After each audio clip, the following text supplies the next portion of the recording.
fa in kunta fi syakkim mimma anzalna ilaika fas'alil ladzina yaqra'una alkitaba min qabl. Itu. Maka jika ada engkau itu pada syak daripada Quran yang telah kami turun atas engkau itu, maka tanya olehmu akan segala mereka yang baca kitab Taurat dan Injil dahulu daripada engkau. Maka bahawasanya sabit pada mereka itu mengkhabar dengan khabaran. Sabda Nabi la ashkal wa la as'al. Aku tiada syak dan aku tiada tanya. Sambung balik ayat yang lepas. Setelah kita belajar kisah-kisah yang banyak dalam surah Yunus, termasuklah kisah Nabi Musa alaihi salam sebagai pengajaran kepada umat Muhammad sallallahu alaihi wasallam. Bermula daripada zaman Nabi sampailah zaman kita sekarang, sampailah dunia ini dikiamatkan oleh Allah. Al-Quran sentiasa segar dan sesuai untuk kita mengambil contoh dan tauladan. Ini Allah Subhanahu wa taala sebut balik. Bagaimana yang kita sebut, setiap orang mestilah kena kembali kepada ilmu. Famakhtalafu hatta ja'umul haq. Umat Islam itu tidak bersalah-salahan.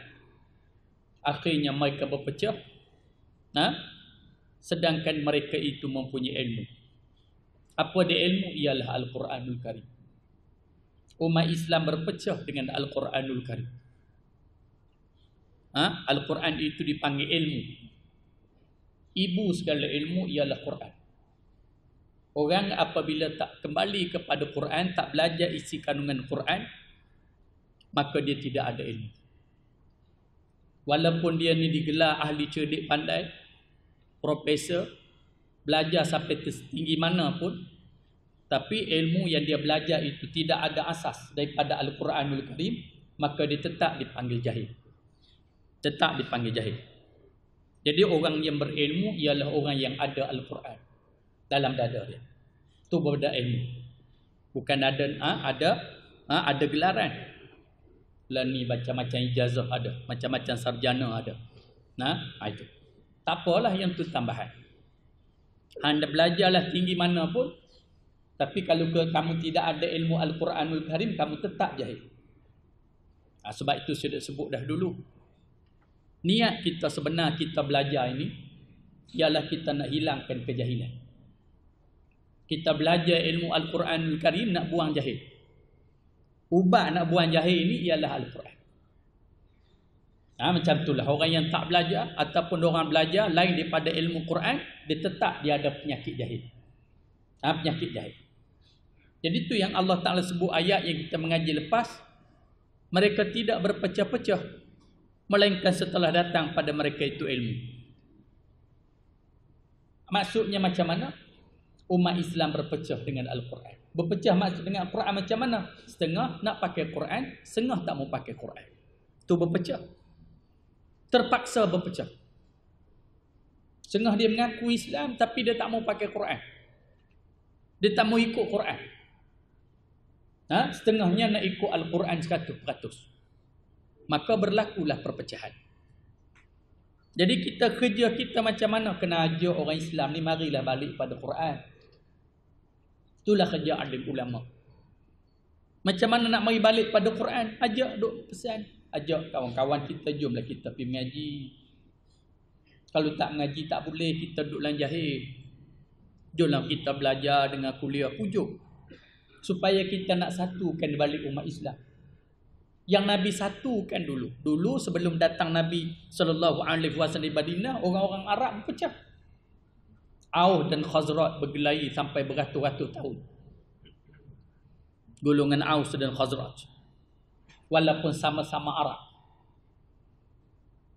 Muhajirin orang Mekah. Ansar orang Madinah. Tapi Nabi satukan mereka dengan Al-Quran. Orang Aus dan Khazraj berkelahi ratusan tahun. Bila Nabi SAW datang, Nabi satukan mereka dengan Al-Quran. Mereka menjadi umat yang satu. Ummatan wahidah. Umat yang satu. Muhajirin orang Mekah. Tak ada kena-mengena asalnya dengan orang Madinah. Orang Madinah tidak ada kena-mengena asalnya dengan orang Mekah. Tapi Nabi satukan mereka. Sehingga menjadi saudara. Sama rapat dengan saudara kandung. Ada orang-orang Ansar, bila orang Muhajirin datang yang tak ada harta, dia bagi separuh harta. Sehingga yang orang Ansar ada isteri lebih daripada satu, dia suruh pilih nak mana isteri saya, ambillah. Nanti saya ceraikan, kamu kahwin dengan dia. Sayangnya orang-orang Ansar terhadap orang Muhajirin, walaupun ini orang Mekah, ni orang Madinah. Sebab apa boleh bersatu lagu tu? Kerana mereka berpegang pada Al-Quran kesemuanya. Hari ini kita lihat perpecahan umat Islam di seluruh dunia. Bukan salah Islam dah. Salah pegangan umat Islam sendiri. Setengah umat Islam benar-benar yakin apa yang ada dalam Al-Quranul Karim, mereka ikut. Dan Al-Quran itu sebagai panduan dia. Sebagai dustur Arab panggil, sebagai panduan. Ada setengah nama je Islam tak peduli Quran. Tak baca Quran. Tak mengaji isi kandungan Quran. Itu yang Allah sebut dalam ayat yang lepas. Itulah kebanyakannya. Kebanyakan umat Islam tak ambil tahu tentang Quran. Itulah banyaknya. Kalau kita tanya betul tak hari ni umat Islam kebanyakan tak ambil tahu dengan Al-Quranul Karim, tak payah tengok jauh. Tengok keliling-kelalang kita. Tengok kot dalam kampung yang kita duduk. Tengok kot dalam taman yang kita duduk. Tengok ke dalam flat yang kita duduk. Banyak dah ambil tahu tentang Quran. Ada sikit. Kebanyakannya tak ambil tahu dengan Al-Quran. Sebab tu ada sahabat, dia berdoa menadah tangan. Minta, ya Allah bagilah aku sikit. Bagilah aku sikit. Bagilah aku sikit. Orang heran kat dia. Orang duk minta banyak. Ya Allah kurnia rezeki aku banyak. Orang dulu, ya Allah kurniakan anak-anak aku banyak. Ya Allah kurniakanlah harta aku banyak, kurniakanlah duit aku banyak. Seorang sahabat ni berdoa, ya Allah kurniakanlah aku sikit. Aku nak sikit tak mau banyak, nak sikit tak mau banyak, nak sikit tak mau banyak. Pelik. Bila tanya pasal apa kamu minta sikit? Kerana di akhir zaman golongan yang sedikit itulah yang selamat. Aku nak masuk dalam golongan yang sikit. Golongan yang sikit tu selamat di akhir zaman. Macam mana? Golongan yang berpandu kepada Al-Quranul Karim terlalu sedikit. Kafir tentu dah tolak Quran. Orang yang mengaku Islam juga ada yang tidak percaya pada Quran. Ada yang tolak setengah, ambil setengah. Dan ada yang tak tahu langsung tentang Quranul Karim. Ini di akhir zaman. Sebab tu kita akhir zaman ni kena duduk pada golongan yang sedikit.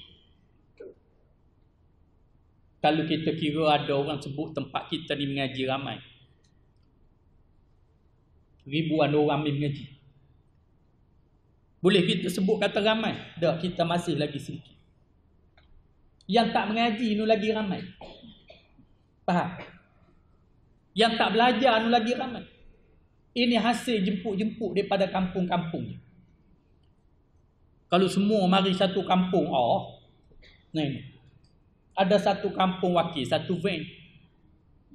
Ada satu kampung wakil, 2-3 orang. Ada satu kampung wakil 5-6 orang.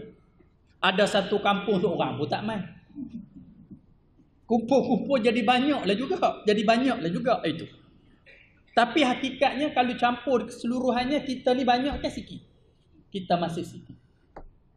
Ini bukan semua. Orang Bali mari 2-3-4 orang. Orang kok belah bota ni mari 5-6 orang. Kalau mai ke semua tak payah Bali Kubang Semang ni pun 4 tingkat madrasah ni pun tak celur. Nah ini cerita ni. Sikit orang nak pada Quran ni sikit. Yang masalahnya orang nak pada Quran tapi dia sendiri pun tak mau belajar isi kandungan Quran. Ini masalah. Masalah. Ingat kita. Usaha teruskan usaha tabligh. Yang Nabi buat, jangan mulut duduk diam. Patutnya kita kena kerja takut akhirat esok ni salah kita. Salah kita. Saya buat sedaya upaya yang saya mampu. Bina madrasah ini, tempat ini, mengajar sebaik mungkin yang boleh sekadar mana yang mampu. Hak selebihnya tuan-tuan pula. Tuan-tuan yang pula nak maju madrasah ni, nak bagi ramai madrasah ni, bukan duduk kat saya seorang. Tuan-tuan sebahagian daripada warga Nahdlatul.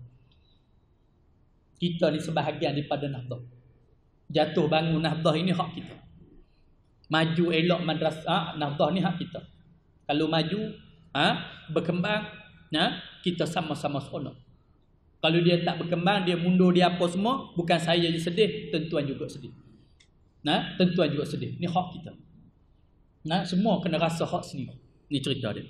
Jadi, kalau bangunan tersegam, tempat kita cantik apa semua, tapi kalau tak ada peningkatan daripada segi orang mengaji, tak bertambah dari segi orang mengaji daripada semasa ke semasa, kita masih lagi gagal. Kita jangan berpuas hati dengan benda yang ada. Kita kena berusaha dan terus berusaha. Walaupun nama kita tu tak cantik sebagai jawatan kuasa ke, sebagai ahli ke, sebagai ahli lembaga pengarah ke apa semua, hakikatnya kita juga tercantik. Kita juga. Kenapa? Kita sebahagian daripada orang yang belajar. Orang belajar di sini, jaga. Kita kembangkan, kita besar. Itu cerita dia. Apa dia? Dakwah. Ajak orang.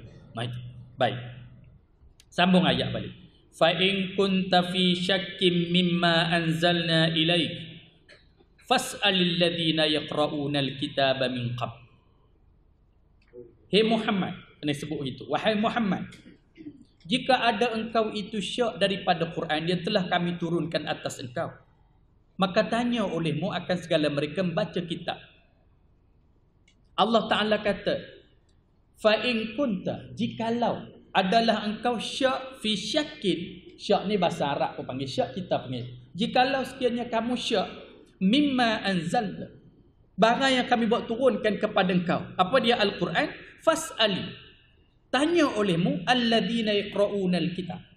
Tanyalah orang-orang yang baca kitab. Apa dia? Orang yang baca kitab Taurat, orang yang baca kitab Injil, orang yang baca kitab Zabur. Tanya mereka. Kalau kamu rasa ragu-ragu, benda yang kami buat turun pada kamu. Siapa dia? Nabi kita Muhammad sallallahu alaihi wasallam. Allah Taala tuju kepada Nabi Muhammad sallallahu alaihi wasallam. Ini cara Quran. Allah Taala tanya Nabi dia sendiri, "Hai Muhammad, kalau kamu rasa ragu-ragu, kamu tanya orang dulu. Kau tanya orang lama-lama dengan kitab-kitab ni."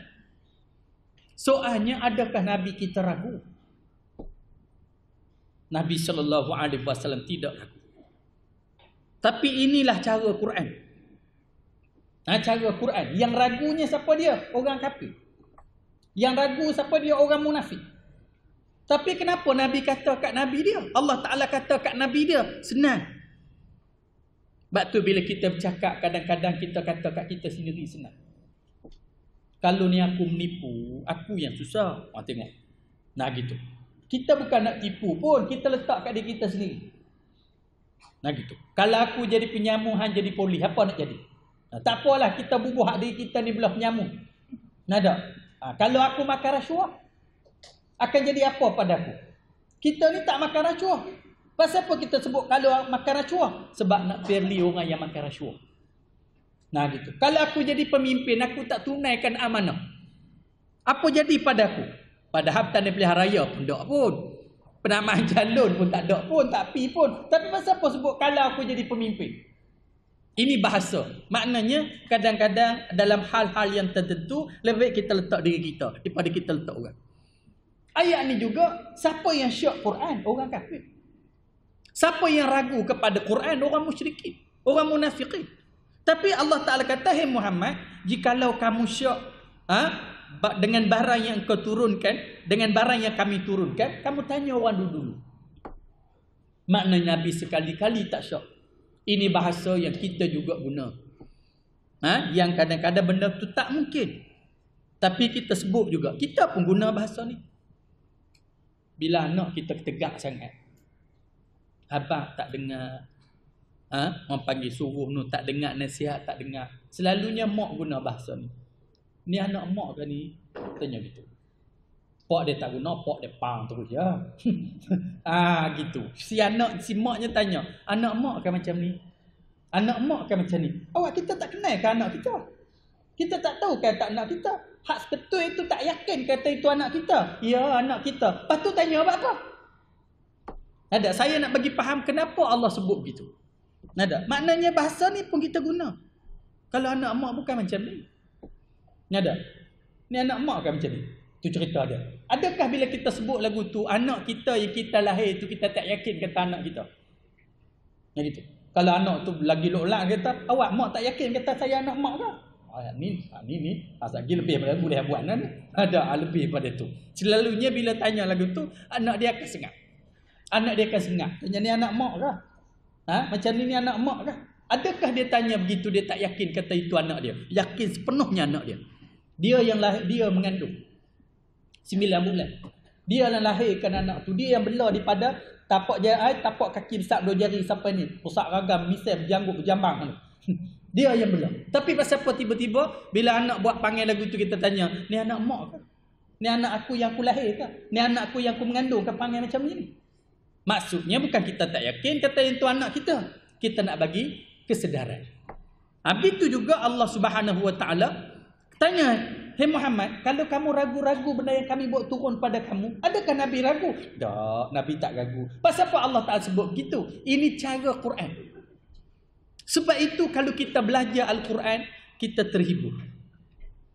Nah, kita terhibur sebab kita banyak benda kita dapat. Yang pertama, kita dapat ilmu. Yang kedua, kita dapat ilmu bagaimana cara Allah bercakap. Sebab tu Nabi sebut bercakap ni boleh memukau orang. Kadang menyanyi, orang nak menyanyi dengan suara yang sedap. Puluhlah menyanyi buat latihan.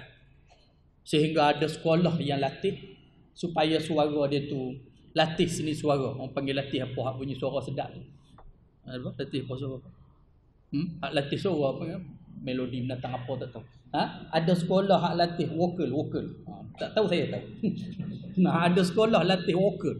Ada. Gitu. Nak bagi suara tu sedap, nak ejah suara macam mana apa semua. Berapa orang yang berjaya menarik ribuan orang dengar. Walaupun suara dia sedap, diiringi dengan pemain muzik yang ramai. Yang main gitar, yang main drum, yang main biola, yang main apa semua. Lepas tu ada pula hak duk nyanyi hak keras 3-4 ekor duk tunggu tepi tu. Nak bagi sedapnya dia punya lagu untuk menarik orang. Tapi Nabi sebut cakapan yang baik boleh memukau orang. Nada. Ceramah yang bagus boleh memukau orang. Hari ini kehadiran ceramah yang ratusan ribu orang kadang-kadang dengan seorang je yang berceramah. Seorang je berceramah. Lebih-lebih lagi dia menghurai ayat-ayat Allah Subhanahu Wa Taala, dia terhibur. Sebab tu kita kena mengaji ni, sampai mengaji ni satu hiburan kat kita. Mengaji ni satu yang menyeronokkan kita. Mengaji ni satu yang seronok sangat apa semua. Bukan kita istiqamah. Kalau tidak, kalau kita tak dapat rasa nikmat, sebab itu kena minta supaya Allah buka hati kita. Tenangkan hati kita supaya kita dapat tengok macam mana Allah Taala sebut. Itu macam ayat ni. Fa in kunta fi syakkin mimma anzalna ilaik fas'alil ladzina yaqra'una al-kitaba min qabl. Hai Muhammad, kalau kamu ragu-ragu benda yang kami buat turun kepada engkau, apa dia Al-Quran? Jangan kita jawab gitu. Nabi Muhammad juga ragu-ragu. Itu bahayanya. Dia baca Quran dan terjemah Quran di rumah. Lepas pada tu, dia baca, lah ni ada duit boleh beli. Ada Quran yang terjemah dalam bahasa Malaysia. Hak reti bahasa Inggeris, dia beli Quran yang terjemah dalam bahasa Inggeris. Dia beli, dia baca Quran terjemahan. Boleh baca dalam Quran terjemahan, dia bukan ada nak hurai maksud. Kalau maksud yang saya hurai tadi ni, susah lah orang panggil. Akhirnya dia faham. Nabi Muhammad juga dulu ragu. Ini yang jadi kafir. Bukan Quran tak, dia gagal faham maksud Quran. Macam saya dah sebut selalu makna fitnah. Berapa kali Allah Ta'ala guna perkataan fitnah dalam Al-Quran kan? Dan fitnah ini juga berbagai-bagai maksud. Bahasa kita fitnah ni fitnah. Kalau kita difitnah ataupun orang fitnah kita. Makna fitnah ni pi tuduh orang dengan tidak ada bukti dan tak tahu ekor kepala, tiba-tiba pi tuduh kawan tu bab gitu bab gini. Itu fitnah. Tapi Quran guna banyak bahasa fitnah. Bahasa fitnah. Al-fitnatu asyaddu minal qatl. Fitnah itu lebih dahsyat daripada bunuh. Saya dah hurai selalu dah. Apa makna fitnah di sini? Syirik lebih dahsyat daripada bunuh. Allah Ta'ala sebut dalam Quran, ya ayyuhalladzina amanu innama amwalukum wa auladukum fitnah. Fitnah lagi. Wahai orang-orang yang beriman, sesungguhnya harta kamu, anak-anak kamu juga fitnah. Apa makna fitnah? Ujian. Nak dapat harta satu ujian. Tanyalah orang nak dapat duit. Tanyalah kita dulu bekerja nak bela anak-anak. Apa yang kita tak lalui segala ujian. Fitnah sungguh, ujian sungguh. Zaman-zaman kita dulu baru menikah lagu mana? Ada kain selai je. Pergi rumah bagi ada sibuk buruk satu, orang bagi hak itulah dia belah. Susah payahnya pergi sewa rumah bilik je apa semua. Itu susah. Sementara kita nak dapat rumah, sementara kita nak ada kenderaan sendiri, sementara kita nak ada duit, sementara kita nak ada harta sikit sebanyak, Allah susahnya. Itu fitnah. Ujian. Ujian. Wa auladukum fitnah. Anak-anak kamu juga fitnah. Itu lagi itu senang. Apa makna fitnah anak-anak? Susahnya bela anak. Hak bagi kita hak lepas bela anak ni, kalau habak kata susah dah bela anak, Allah tak tahu nak habak. Bila tanggungjawab. Mula daripada dapat anak sampai nak bela daripada kecil sampai ke besar, susah. Tak ada cerita hak senang, susah. Mak pak tu je teriak merata jalan. Susah bela anak. Itu nama fitnah Allah sebut. Zaman-zaman dulu kan, setengah anak tak mau pergi sekolah. Mak nak suruh pergi sekolah. Mak ni masuk tunggulah sekolah. Tunggu je. Bukan sekejap, 3 bulan duk tunggu sekolah. Tunggu. Sampai dia pun mengaji sama. Nada. Punyalah susahnya. Yang sedihnya anak-anak orang lain pergi hantar sehari tak balik dah. Anak kita. Sampai cikgu siap kerusi kat dia satu, meja satu, duduk belakang. Cangak tunggu. Mak dia keluar, anak dia keluar. Mak dia masuk, anak dia masuk. Susah. Susah. Hak susah tu beranak meneru dah lah ni. Hak kita bela susah tu. Panggil. Tak payah ceritalah kata susahnya bela anak. Kerana Allah sebut fitnah anak-anak ni. Fitnah bukan macam kita faham. Sebab tu kalau orang gagal faham makna fitnah, orang panggil, kita terjemah fitnah dalam bahasa Melayu, silaplah. Fitnah bela anak-anak. Semua kita tahu. Ada setengah tuan-tuan sekalian anak dia punya tamu pergi sekolah sampai setahun. Setahun lah dia duduk dalam sekolah. Malu ni tak tahu nak habak lah, tebal muka tak tahu nak habak lah apa semua. Balik pukul 1 tak ginu dengan makan, tak ada lagi apa, tak ada lagi nak bersiap apa semua. Itu fitnah bela anak, susah ujian. Tu hak masa kecil. Hak besar ujian macam lain pula. Pergi buka TV bilik, duk ingat ada punya bantai dia selimut. Selimut bantai. Gitu. Yang anak tu duduk mana tak tahu lah, tengah malam start motor cari pula. Cari pula apa semua. Itu fitnah. Tu fitnah, ujian nama dia. Maknanya fitnah sini makna ujian. Ayat kita baca lepas. Wa najjina. Ayat Rabbana la taj'alna fitnatan liqaumiz zalimin. Fitnah juga. Itu hebat Quran tu. Ya Allah, jangan jadikan kami ni fitnah kepada kaum yang zalim. Apa makna fitnah di sini? Lemah, bodoh, jahil, miskin. Itu makna fitnah di sini.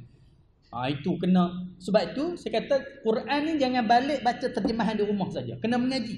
Nabi Muhammad SAW, Jibril turun ajar. Lepas ajar. Kita tiba-tiba nak baca sendiri. Jangan. Apa makna? Rabbana la taj'alna fitnatan liqaumiz zalimin. Ya Allah, jangan jadikan kami fitnah pada kaum yang zalim. Fitnah di sini dengan makna miskin, dengan makna lemah, dengan makna bodoh. Jangan. Orang kafir tengok orang Islam ni bodoh. Orang kafir tengok orang Islam ni lemah. Orang kafir tengok orang Islam ni miskin. Maka itu fitnah terhadap Islam. Kalau kita miskin pun kita tak boleh tunjuk. Kalau kita lemah pun kita tak boleh tunjuk pada kafir. Kerana kafir ni dia tengok orang Islam lemah, dia nak kepak, dia nak pijak. Hari ni tak upaya. Orang Islam tak mau bangkit. Tak mau bangkit, tunjuk kehebatan kita. Ekonomi kita lemah, pelajaran kita lemah, akhlak kita lemah, politik kita lemah, banyak kita lemah. Itu fitnah-fitnah. Baik. Sama juga dengan orang panggil dengan ayat ni. Ayat yang kita belajar ni, bahawa bukan nabi kita syiak, tidak. Itu. Fas'alil ladina yaqra'unal kitaba min qabl. Tanyalah orang-orang yang ada kitab sebelum daripada engkau. Tanya orang dulu-dulu. Orang-orang yang terdahulu daripada engkau. Bagaimana kitab yang Allah Ta'ala sebut dalam Taurat, Injil, Zabur tentang Al-Quranul Karim. Baik. Laqad ja'akal haq min rabbik. Sesungguh telah datang akan dikau oleh sebenar. Yakin dengan bahawa engkau Rasul. Laqad ja'akal haq min rabbik. Sesungguhnya telah datang akan dikau oleh sebenar. Yakin bahawa engkau Rasul. Itu. Telah datang kebenaran daripada Tuhan engkau. Apa dia? Bahawa engkau adalah sebenar-benar Rasul. Al-Quran yang diturun itu sebenar-benar daripada Allah Subhanahu Wa Taala. Kita boleh baca ayat Allah Subhanahu Wa Taala. Kita boleh hafal ayat Allah Subhanahu Wa Taala. Sebab tu selalu saya nasihat. Kita ni nak hafal surah Al-Mulk. Nak hafal surah Al-Waqi'ah. Nak hafal surah Yasin. Bagus kita hafal-hafal Quran ni bagus. Sebelum kita hafal-hafal surah-surah ni kita kena ingat dulu. Ada tak surah yang dulu kita pernah ingat, sekarang kita lupa. Yang tu dulu. Sebelum kita hafal surah-surah lain. Zaman kita umur 7-8 tahun dulu. Darjah 5, darjah 6 dulu. Kita pergi mengaji rumah Tok Guru Quran. Sebelum kita pergi depan Tok Guru Quran, kita disuruh menerah. Menerah satu muqaddam kita ingat. Kita pernah ingat la uqsimu bihadzal balad. Kita kena ingat sabbihisma rabbikal a'la. Kita pernah ingat lam yakuni. Kita pernah ingat iqra. Sekarang tanya, ingat lagi tak yang tu sekarang? Tak ingat. Tak ingat, kau wajib kamu kena ingat semula. Kenapa? Kerana Al-Quran yang ada dalam dada tak boleh lupa. Sebab apa Quran yang ada, yang dulu pernah ingat, sekarang kita lupa pasal apa? Dulu pasal apa tak lupa? Dulu sebab kita menerah hari-hari. Sekarang bila tua ni tak menerah. Tu cerita dia. Dan tak pakai dalam semayang. Mayang bila pun baca surah yang kita dah tetap dah. Tak pakai surah-surah tu. Akhirnya Allah ambil balik. Sebab tu saya sebut selalu dah, ingatkan balik surah-surah yang pernah kita ingat. Tak ingat dosa. Kerana Allah nak bagi syurga berdasarkan ingatan kita pada Quran. Kalau ingatan kita tinggi, tinggilah syurga kita. Kalau ingatan kita pada Quran rendah, rendahlah syurga kita. Sayang waktu kita kecil-kecil dulu, umur 12-13 tahun, syurga kita agak tinggi. Bila mari tua, syurga rendah. Dekat-dekat nak mati, syurga rendah. Sebab apa? Hak ingat tu makin berkurangnya. Jaga. Ulang balik. Bila dah ulang, yang tu dah kemah, dah kita tak lupa dah apa semua, barulah kita tambah surah-surah yang baru. Begitu. Fala takunanna minal mumtarin. Maka jangan ada engkau daripada jumlah segala orang yang syak padanya. Hai Muhammad, kamu jangan termasuk daripada jumlah orang yang syak pada Quran. Nabi syak tak syak? Cerita macam tadi. Bahasa patah Melayu sebut apa? Pukul anak sindir menantu. Macam mana Melayu? Macam tu. Pukul anak sindir menantu. Gitu. Pukul anak sindir menantu. Tu bahasa dia. Tu. Jadi ayat ni pun takkanlah Nabi nak syak. Janganlah hai Muhammad kamu jadi orang-orang yang ragu-ragu. Nabi tak ragu-ragu. Pilih orang yang ragu-ragu. Itu cerita dia. Kita jangan ragu-ragu dengan Al-Quranul Karim. Baik. Wala takunanna minal ladzina kadzabu biayatillah fatakuna minal khasirin. Dan jangan ada engkau itu daripada segala mereka yang dusta mereka itu dengan segala ayat Allah. Kamu jangan termasuk di kalangan orang-orang yang mendustakan ayat-ayat Allah Ta'ala. Jangan kamu termasuk mendustakan ayat-ayat Allah. Yang ni pun selalu saya terang pada tuan-tuan sekalian. Tuan-tuan jangan lupa. Apa makna ayat? Ayat makna tanda. Ayat di dalam alam ini, dalam dunia ni ada dua. Satu ayat Al-Quranul Karim. Yang kedua alam ini sebagai ayat-ayat. Ayat ni makna apa? Tanda. Sebab tu kata Allah, jangan ada engkau itu daripada segala mereka dusta segala ayat-ayat Allah. Kamu jangan dustakan ayat-ayat Allah. Tak cukup lagi kan dengan Quran yang Allah Ta'ala buat turun, menerangkan kebenaran Nabi Muhammad SAW, menerangkan kebenaran Islam, menerangkan tentang Allah Subhanahu Wa Ta'ala. Kamu jangan mendustakan ayat Allah. Satu. Dengan itu Allah Ta'ala jadikan alam ini. Apa lagi kamu nak dusta? Allah jadikan langit dengan tidak bertiap. Kamu nak dusta apa ayat Allah? Allah jadikan matahari sebiji menerangi seluruh alam ini. Kamu dusta apa lagi? Allah menjadikan malam dan siang. Ayat yang lepas kita belajar ada. Wa may yarzuqukum minas sama'i wal ard. Siapa yang bagi rezeki daripada langit dan bumi? Takkan kamu nak dusta? Wa may yamlikus sam'a wal absar. Siapa yang bagi kamu boleh mendengar, siapa boleh bagi kamu boleh melihat? Telinga kamu tu, di dalam telinga kamu ada gegendang telinga. Gegendang telinga ni dia tak ada wire, dia tak ada enjin macam enjin kereta yang besar. Kalau kita buka bonet kereta, kita tengok enjin dia, pipe dia pergi sana pergi sini apa semua, berat. Sampai ada berat bertantan enjin kereta, enjin lori.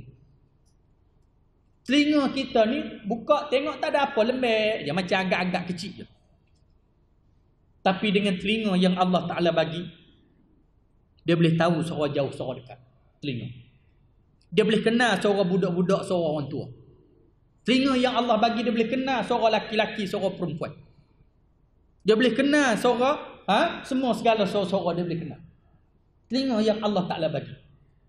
Ini ayat-ayat Allah. Takkan kamu nak nafikan ayat Allah? Siapa boleh bagi? Macam Allah bagi. Bahkan kalau orang dengar muzik tu dalam satu masa, kawan ni pukul drum, kawan ni main gitar, kawan ni main piano, kawan ni tiup serunai, macam-macam lagi alat-alat muzik yang ada. Sekaligus bunyi, tapi telinga boleh tapis. Yang ni ada gitar, yang ni ada biola, yang ni ada drum, yang ni ada piano, semua ada. Telinga tu sekaligus dia boleh tapis yang ni. Telinga, sebutan-sebutan yang dekat-dekat je. Telinga ni boleh kesan. Ini ayat Allah Ta'ala, takkan kamu nak nafikan? Kata Allah. Nikmat telinga yang Allah Ta'ala bagi, yang cukup mahal. Tu hak kita boleh sebut. Nikmat mata yang Allah Ta'ala bagi, ini ayat Allah. Bila mata buta, tak ada siapa boleh buat mata yang macam Allah bagi. Habis sangat dia nak bagi elok mata dia tu, dia buat daripada batu masuk, orang nampak celik macam mata celik biasa. Padahal batu. Buta tetap buta. Ini ayat Allah. Wa man yukhrijul hayya minal mayt. Siapa yang boleh mengeluarkan sesuatu yang hidup daripada benda yang mati? Air mani mati, keluar manusia yang hidup. Keluar binatang yang hidup. Benih-benih pokok, benih padi mati, letak jemuk tengah panas mati. Tahu dalam bendang keluar pokok padi yang hidup. Siapa boleh buat? Telur ayam mati, ram keluar ayam hidup, itik hidup. Semua hidup. Yang Allah Ta'ala buat. Ini ayat-ayat Allah lepas dah kita belajar. Jangan lupa. Kenapa kamu nak nafikan ayat Allah yang ada depan mata kamu, yang menyebabkan kamu tak yakin dengan Allah? Tak boleh. Sebab itu awaludin ma'rifatullah. Awal-awal agama kenal Allah. Kalau kita mati tak kenal Allah Subhanahu Wa Ta'ala, tak tahu apa kita nak jawab depan Allah. Quran ada, Nabi Muhammad, Allah Ta'ala hantar, Allah jadikan alam ini semua sekali hang boleh tengok hari-hari, boleh kenal Allah. Macam sebut kita duduk dapur masak hari-hari apa semua, mana manusia reti buat belaka? Serai sebatang, siapa pandai buat? Tak duk katak serai lempak masuk dalam laut tu. Buah apa lagi? Kunyit seketui, siapa boleh buat kunyit? Macam Allah buat. Bawang sebiji, siapa reti buat bawang? Tak ada siapa reti buat. Semua campur jadi gulai. Siapa buat? Aku buat gulai. Perasan. Tak ada siapa pandai buat. Cuma kita tugas campur. Campur ni jadi gulai. Campur jadi asam pedas. Campur ni jadi sambal tomat. Petai reti buat petai. Hak sambal tomat petai reti buat. Buah ikan bilis reti buat. Buah udang reti buat. Buah air reti buat. Tak reti apa. Tu yang manusia kadang sombong. Tak kadang lah, memang sombong pun. Cerita dia.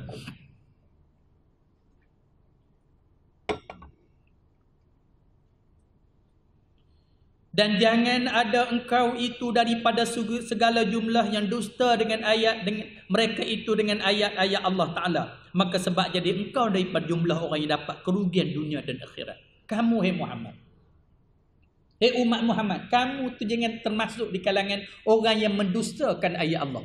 Kamu tu jangan termasuk di kalangan orang yang tak percaya ayat Allah. Jangan termasuk di kalangan orang yang tak percaya Allah. Kalau kamu masuk, kamu jadi khasirin. Apa khasirin? Kamu rugi.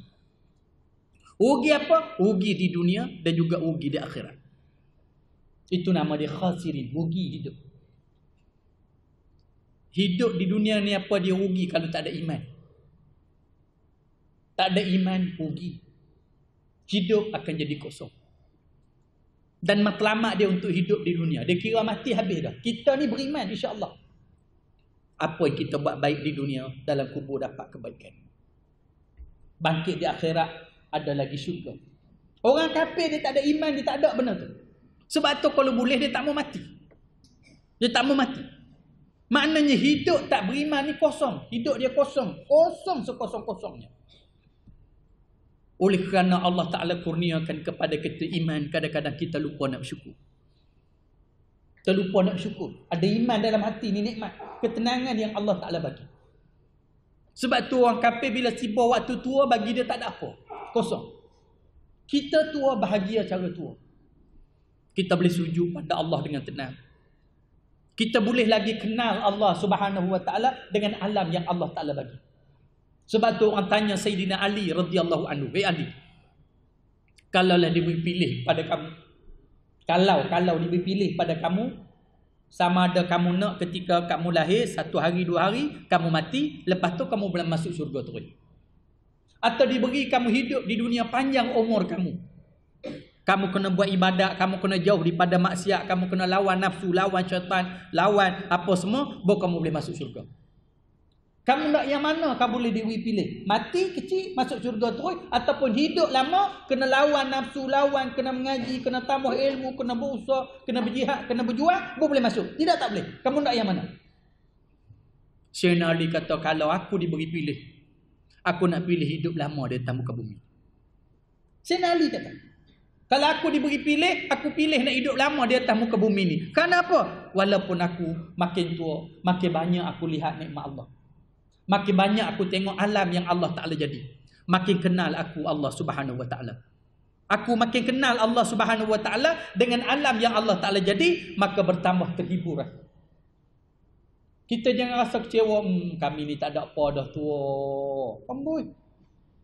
Tak ada dah hak seronok habis dah. Hak seronok cara muda dah habis. Seronok cara tua dah. Tu masalah dia. Seronok cara tua ada. Seronok ada insya-Allah. Dengan syarat kamu ada iman. Jangan ada iman. Jangan kata tak ada apa dah kami tua-tua ni. Tak ada seronok apa dah. Rugilah hidup lagu tu. Kena seronok. Boleh? Ni tua-tua ni dengar ada orang abang ni. Yang duk nganga saja. Kena seronok tua-tua. Kena seronok. Tapi seronok cara tua. Seronok cara tua, banyak benda yang kita tengok, banyak benda kita lalui, kita boleh berfikir, kita boleh apa semua, timbul makrifatullah, timbul kenal Allah, timbul apa semua, itu seronok. Seronok, biarlah kita keduk repot pun apa semua, kita nak tengok apa yang berlaku. Kita nak tengok apa yang dijadikan oleh Allah Subhanahu Wa Ta'ala yang menyebabkan makin hari makin kita kenal Allah Subhanahu Wa Ta'ala. Yang kata kita tak seronok, itu nikmat iman. Orang tak seronok ni bila dia tak ada iman, tak seronok. Kosong di dunia, kosong di akhirat. Ada iman insya-Allah kita tetap seronok. Nah, itu. Mudah-mudahan kita terus seronok tuan-tuan. Cuma yang tak, memanglah yang nak seronok, kita rasa muda tu seronok. Iyalah muda seronok. Tapi bila kita tua, kita kena duduk cara tua. Dan cari seronok cara tua. Seronok cara tua. Apa dia? Ada orang seronok boleh mengaji, boleh sembahyang berjamaah, boleh berzikir dan sebagainya. Boleh duduk apa semua. Kegembiraan. Macam sebut ni. Hiburan kita boleh mengaji, tadah telinga dengar. Seronok. Nah, seronok. Saya rasa insya-Allah kita seronok. Tak seronok tak main kan. Kena jerkah pun seronok. Nak marah pun seronok. Tadi pun ada kena marah, seronok. Awal-awal telefon, ustaz ada mengaji ke dak hari ni? Kau duk hafal dah. Jangan duk telefon. Medak. Gitu kita dia. Tu tanya pasal apa? Kita dah pesan dah. Apa semua. Harap-harap dia tak merajuk lah. Latak ni lah merajuk. Itu cerita dia. Marah pun kena marah pun seronok. Orang panggil itu cerita dia. Gitu. Biar. Itu iman. Kalau tak ada iman, khasirin Allah tak sebut. Kamu rugi dunia akhirat. Rugi dunia akhirat. Nah ini. Sebab tu saya tengah duk merancang ni sedia. Kita buat nasri. Alhamdulillah tadika kita ada 2 cawangan. Jadi penanti tu pelajar tadika saja dekat 200 orang. 200 orang lebih. Penanti. Alhamdulillah orang bagi rumah di Georgetown. Pun kita buat juga tadika. Tadika ni orang daripada duk tinggal anak pada pengasuh. Duk tinggal anak pada pengasuh apa semua nak kena. Bebek dia tinggal di tadika kita. Pengasuh pun dapat, ngaji sikit dapat, petang yang ambil. Kau nak kelewat malam nak pergi mana apa semua tinggal. Tapi kena bayarlah sikit pada guru duk ngaji apa semua. Ini kita kira pakat buat budak-budak. Hari ni ada orang tua-tua yang tak boleh jalan. Orang tua-tua yang uzur. Akhirnya anak ambil keputusan berhenti kerja. Kerana nak jaga mak bapak. Bila dia berhenti kerja, tak ada sumber pendapatan. Timbul pula masalah gitu gini apa semua. Saya ingat kita kena buat tadika orang tua-tua hari ni. Ni ada. Mak anak nak pergi kerja, tinggal mak. Begitu balik. Anak nak pergi kerja, tinggal ayah. Dulu anak nak pergi kerja, tinggal anak. Tinggal. Kita belah dia. Bagi mandi, bagi ni, pakai elok-elok, bagi dia berzikir, bagi dia baca Quran. Tiap waktu tolak pergi semajemah. Pergi kena bayar lah, belah orang tua lagi mahal lah. Orang panggil. Saya rasa itu perlu zaman kita sekarang. Anak dia pun boleh kerja. Dan mak pun dia tak tepu sangat, tak duduk di rumah tu, boleh keluar. Ada kawan-kawan apa semua. Boleh tenang. Si anak pun tak lah berat lah rumah sampai tak keluar mana dia boleh keluar bekerja apa semua. Balik kerja ambil mak. Balik kerja ambil ayah. Agak-agak boleh dalam tu. Saya kata perlu. Ada perlu. Bila main dengan lama-lama orang panggil betul lah ada masalah dia. Ada masalah dia apa semua. Anak pun ada masalah. Orang panggil. Si mak pun ada masalah. Orang panggil bila duduk gitu semua. Itu ada. InsyaAllah saya duduk rancang. Rancang. Tuan-tuan doa lah tuan-tuan. Bagi sihat, bagi apa semua. Kita ada apa? Tadika orang tua-tua. Panggil. Ada yang sakit-sakit di rumah sampai bertahun-tahun. Ada. Bertahun-tahun tak boleh nak pergi mana. Anak tak boleh tinggal. Anak mengaji tinggi-tinggi gaji. Kadang ada 13,000. Tak ada siapa nak jaga. Terpaksa berhenti kerja. Berhenti kerja pun masalah juga. Bukan tak ada masalah juga. Nak beli pampers mak pun ambil di mana? Nak kena pergi tadah tangan di pejabat zakat pula begitu gini apa semua. Itu. InsyaAllah tuan-tuan. Itu. Yang penting kita bagi kegembiraan dalam hati dia. Apa dia kegembiraan? Bila duduk suasana Islam, di hujung-hujung nak mati ni, baca doa ni, berzikir ni apa semua, daripada duduk rumah doa aduh sakit, tak ada apa. Tu cerita dia. Baik.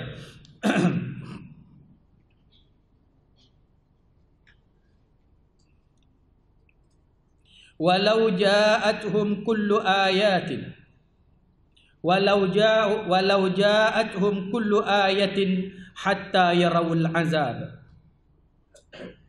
Lengkap. Innal ladzina haqqat alaihim kalimatu rabbik la yu'minu. Bahawasanya segala mereka yang wajib atas mereka itu oleh kalimah hukuman Tuhan engkau bahawa ia mati. Atas kufur itu tiada beriman mereka itu. Itu kata Allah. Walau bagaimanapun kita boleh dakwah saja. Tapi Allah yang mengetahui benda hakikat. Kalau Allah telah wajibkan, Allah telah tetapkan dia mati dalam kufur, dia tetap kufur. Kalau Allah Ta'ala dah tetap dia mati di atas maksiat, dia tetap maksiat. La yu'minu, dia tetap. Kita tak boleh buat. Kita tak ada kuasa apa-apa. Kita hanya usaha ikhtiar saja. Sebab apa tuan-tuan sekalian, kita tak boleh kecewa. Dalam buat kerja dakwah ni tak boleh kecewa. Kalau nak kecewa Nabi kita Muhammad sallallahu alaihi wasallam. Abu Talib ni bela Nabi di pada umur 8 tahun. Dialah meminang Khadijah untuk jadikan isteri Nabi sallallahu alaihi wasallam. Ketika Nabi dilantik menjadi Rasul, apa orang tak buat pada Nabi? Dia mempertahankan Nabi sallallahu alaihi wasallam. Nabi sayang pada Abu Talib. Sampailah ketika Abu Talib nak mati, Nabi duduk di hujung kepala minta, sebutlah la ilaha illallah. Lidah nak sebut dah. Tengok Abu Lahab. Tengok Abu Jahal. Tak jadi dia sebut, lalu matilah dia atas kafir. Nah ini. Itu Allah Ta'ala tunjuk. Pada Nabi kita SAW sendiri pun tak ada kuasa apa-apa. Kita hanya berusaha dan berikhtiar. Macam sebut lepas dah apa semua, jangan kita nafikan usaha ikhtiar. Usaha ikhtiar kita kena tetap buat. Kita tak boleh berhenti. Tak boleh duk serah macam tu je. Macam saya sebutlah, orang makan rasuah, orang tipu sana tipu sini apa semua, menyeleweng sana menyeleweng sini, telan duit sana berjuta-juta, berbilion-bilion. Kita tak apalah ustaz, biar pilah akhirat esok ada pada masyarakat tempat bicara dia kena juga. Tapi habaq atau kota ulama dah ada. Kerja kita ni kena, kerja kita ni kena. Tapi kalau kita diingat kita ni ada kuasa, yang menyebabkan kadang-kadang kita kecewa. Kita tak boleh kecewa. La haula wala quwwata illa billahil aliyil azim. Kita tidak ada kuasa apa-apa kecuali kekuatan Allah yang maha tinggi lagi maha besar. Nah itu. Baik. Walau ja'atuhum kullu ayatin hatta yarawul azabal alim. Dan jika datang akan mereka itu oleh tiap-tiap mukjizat sekalipun, hingga lihat mereka itu akan azab yang sangat sakit, baru hendak beriman, maka tiada terima iman. Ketika itu seperti tiada terima iman Fir'aun. Azab ni Allah Ta'ala bawa turun selalu. Tapi sikit-sikit. Sikit-sikit untuk apa? Supaya manusia tengok, sedar, berfikir. Tapi kebanyakannya la yu'min. Diri kita pun kita kena ujian macam-macam. Tapi tak beratlah. Ada kala kita kerosakan barangan kita, itu ujian. Ada kala kita kesempitan wang ringgit, itu ujian. Ada kala kita kena sakit yang begitu gini apa semua, demam, elok-elok demam, sampailah demam panas teruk apa semua, itu ujian. Ujian itu Allah kenakan pada kita supaya kita kembali kepada Allah Subhanahu Wa Taala. Berapa orang je yang kembali? Ada kala dia diuji dengan masalah anak-anak. Ada kala diuji dengan masalah kaum keluarga. Itu ujian-ujian daripada Allah. Ujian yang sikit-sikit lah untuk bagi sedar. Itu peringkat kita. Ada peringkat negeri, peringkat negara, peringkat dunia. Ada ujian, bukan tak ada. Selalu. Kita tengok sana kena ribut, sini kena puting beliung, sana aksiden yang gitu dahsyat, mati gitu gini, apa semua. Ada jabatan runtuh, ada bangunan runtuh, apa semua. Ini ujian yang Allah Ta'ala jadikan supaya manusia sedar. Kerana boleh berfikir lagi ujian-ujian yang sedikit.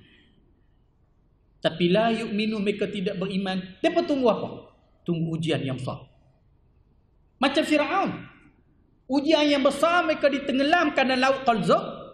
Nyawa sampai di halqum, masa tu mengaku nak beriman. Dah tak boleh dah, tak boleh buat apa dah. Nyawa di halqum, Allah Ta'ala tak terima dah beriman pada ketika itu. Kita pun jangan sampai ujian yang berat sampai tak boleh buat apa dah. Masa tu ni. Semua ujian-ujian ni Allah nak bagi kita sedar, kembali ke pangkal jalan. Itu. Jangan lupa. Bila ujian yang besar, kita tak ada nak sedar. Seperti mana kena bala kemarau yang lama, yang menyebabkan makanan dah tak ada. Air kolam sungai kering kontak. Masa tu ada dia nak sedar pun macam mana ada. Pemikiran dia hari-hari fikir nak makan apa. Hari-hari fikir di mana nak dapatkan air.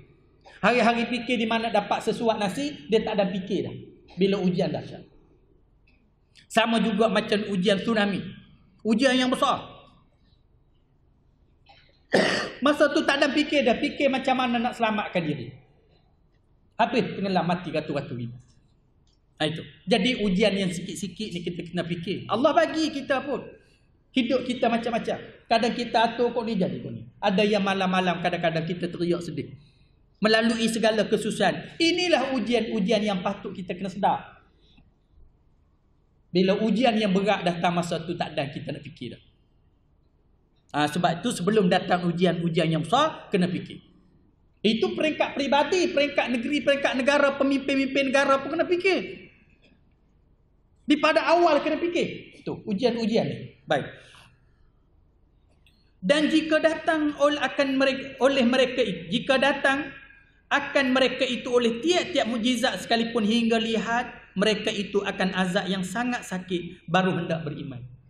Bila ujian yang sangat berat baru nak beriman, maka tiada terima iman ketika itu seperti tiada terima iman Fir'aun. Sakit yang berat ketika nyawa duk khok dia hukum, masa tu baru nak beriman, dah tak terima dah. Sebab itu bagus ujian-ujian yang sikit menimpa kita.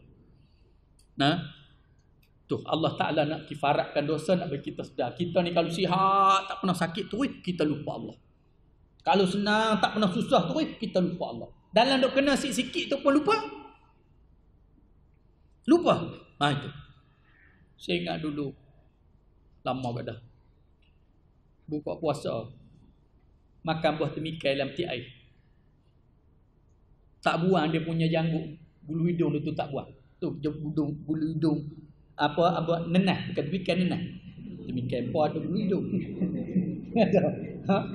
Nenah orang panggil. Ada bulu hidung tajam itu. Buka puasa makan nenah, peti air yang bulu tajam. Luka apa dia ni? Langit-langit. Luka langit-langit. Gitu. Bulan puasa, bulan Ramadan.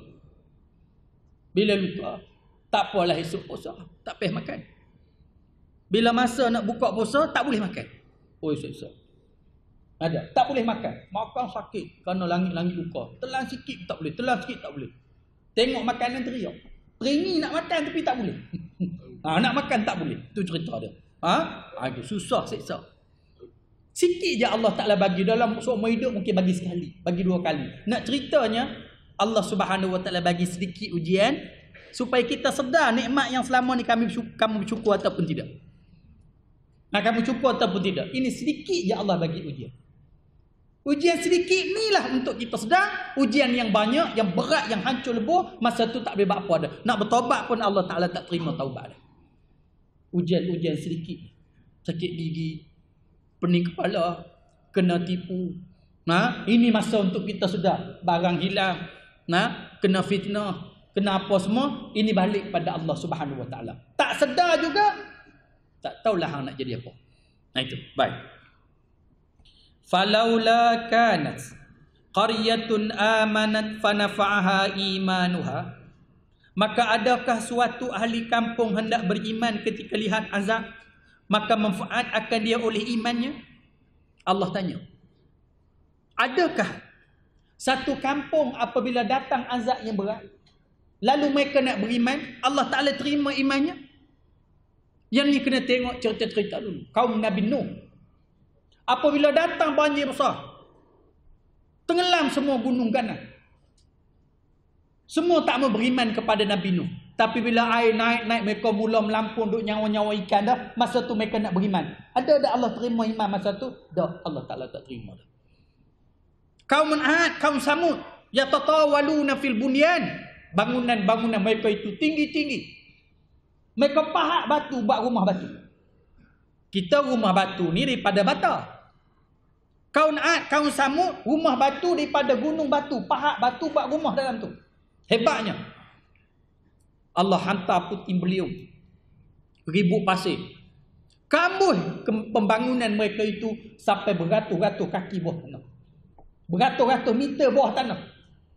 Sampai hari ni orang tak mampu korek buang pasir nak tengok pembangunan kaum Ad, kaum Samud. Masa tu dah kambuh dengan pasir habis, tenggelam habis dah. Masa tu baru nak beriman. Allah terima dah? Dah. Kaum Nabi Lut, ketika mereka diangkat negeri mereka sampai ke langit pertama, dihempas turun, masa tu mereka nak beriman, Allah terima dah? Dah. Samalah kisah kita belajar lepas Fir'aun. Nabi Musa berapa kali pergi depan Fir'aun. Izhab ila Fir'aun fa innahu tagha. Hei Musa, pergilah pada Fir'aun kerana Fir'aun tu melampau. Pasal apa melampau? Dia kata, ana rabbukumul a'la, aku Tuhan kamu yang paling tinggi. Ajak dia, terang dia apa semua, tak terima. Turun bala, ngaku nak beriman, bala hilang, tak beriman. Turun bala lagi, mengaku nak beriman, Musa berdoa supaya hilang bala, tak beriman. Akhirnya Allah Subhanahu Wa Ta'ala tenggelamkan ke dalam laut. Ketika Nabi Musa menyeberangi laut sampai belah sana, tenggelam, tutup laut. Hamuk Fir'aun dengan segala tentera dia, segala kemewahan dia, tenggelam dalam laut. Masa tu nak sebut, amantu bi Rabbi Musa wa Harun. Aku berimanlah dengan Tuhan Musa dan Tuhan Harun. Allah terima dah? Tak. Ayat ni sampai sekarang, hukum ni sampai sekarang. Ketika nyawa sampai di ghargharah, sampai di halqum, masa tu mengaku nak beriman, Allah tak terima iman. Ingat? Sekarang nak beriman. Dan bala-bala yang menimpa kita, yang boleh kita fikir, kita ingat ini silap saya. Ini dosa saya. Ini kesalahan saya. Tuhan nak kifaratkan dosa-dosa saya kembali kepada pangkal jalan. Tu cerita dia. Jangan tunggu bala hak besar. Bala kena sampai nazak, masa tu baru nak kembali nak buat apa nazak dah. Masa tu nyawa dah angkat dah masa tu. Nak buat apa dah? Masa tu nak beriman, masa tu nak buat ibadat, masa tu nak kembali ke pangkal jalan, masa tu nak bertobat daripada dosa, payah dah. Masa sekarang kita kena ingat, kita duduk tang ni. Dulunya tak duduk, lah ni duduk tang. Mungkin sebab bala-bala tertentu yang menimpa kita. Akhirnya kita cari jumpa tempat mengaji. Tu jangan lupa tu. Ada bala-bala tertentu kita susah hati pasal anak kita begini, kawan ajak jom pergi mengaji. Duk rasa tenang. Ada masalah ni apa semua. Hak muda-muda ada kawan begitu, kawan enjoy sana, enjoy sini apa semua. Kita kena dengan kawan teruk sampai pening kepala. Waktu kita susah cik kawan sikok pun tak mau terima kita. Waktu kita senang dulu kawan meneru apa semua, itu bala. Allah buka jalan kat kita. Itu bala-bala ni. Tapi ingat kata Allah, ada satu kaum apabila Allah turun bala yang besar, mereka nak beriman, Allah terima iman. Tak. Kebanyakannya hancur berkecam. Faham? Ini kita mengaji. Illa qauma Yunus lamma amanu kashafna anhum adzabal khizy. Melainkan kaum Yunus. Baru jumpa nama Nabi Yunus. Surah yang kita baca, surah ni surah Yunus. Tak berapa bulan duk baca surah Yunus ni tak jumpa lagi kisah Yunus. Baru jumpa Yunus. Gitu, baru jumpa. Tuan punya nama surah ni surah Yunus. Illa qaum Yunus, kecuali kaum Yunus. Sebab apa surah ni nama surah Yunus? Allah cerita sikit kaum Yunus ni special pada kaum lain. Kaum Yunus ni dia special pada kaum lain. Kaum lain apabila turunnya azab yang berat, azab yang besar, binasa habis kecuali satu kaum saja, kaum Yunus. Ini istimewanya cerita Nabi Yunus alaihi salam. Begitu. Mereka diselamatkan oleh Allah Ta'ala di saat bala besar betul-betul hampir dah pada mereka. Kaum Yunus. Ini yang nama surah Yunus. Sebab apa? Allah Subhanahu Wa Ta'ala layan kaum Yunus ni lain daripada yang lain. Lain daripada yang lain. Tak macam kaum Nabi Lut. Hancur berkecai, mati semua. Kaum Fir'aun, umat Nabi Musa, hancur berkecai semua. Umat Nabi Saleh dengan umat Nabi Hud, kaum Ad, kaum Samud, hancur berkecai semua. Semua habis. Kaum Nabi Nuh hancur, hak lawan Nabi Nuh. Illa Yunus, illa qaum Yunus, kecuali kaum Yunus. Berlain sikit. Walaupun mereka lawan Yunus, Nabi Yunus sedih dengan kaum dia.